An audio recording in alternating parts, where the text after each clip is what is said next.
Hi, this is Brett Ridgway with 50 Biggest Website Mistakes. And mistake number 8 we're going to talk about today is called fooling around with fonts. You know, sometimes it's difficult for a website designer to resist getting carried away with their use of fonts. Maybe that website designer is you. In the world of websites, usage of fonts is an area where it's definitely a case of less is more. Just pick one or two fonts of the same style and stick with it. But what do we mean by style?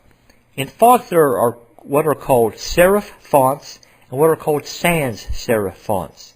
A serif is a non-structural detail on the end of some of the strokes that make up letters and symbols. You and I might refer to them as fancy letters. For printed materials, most studies show that serif fonts are best for readability. Commonly used serif fonts are Times New Roman, Georgia, and Courier. The word sans, S-A-N-S, means without. So sans serif fonts are those that do not have the extra brushstroke at the end of each character. You and I might call these plain letters. Three of the more commonly used sans serif fonts are Arial, Tahoma, and Verdana. On the web, readability is the complete opposite. Testing has proven that sans serif fonts are much easier to read online. Arial is, in fact, the primary font style used on many websites. Most successful marketers prefer Tahoma font for headlines and subheads. Those same marketers typically utilize Arial font for the body copy and navigation.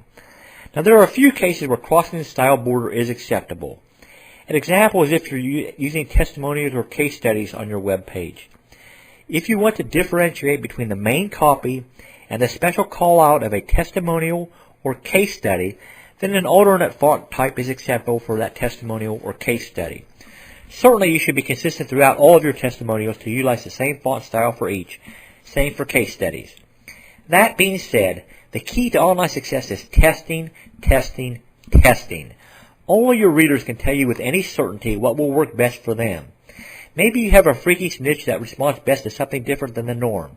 But always start with the norm and test variations from there. For more great website tips, visit our site, please, at 50biggestwebsitemistakes.com.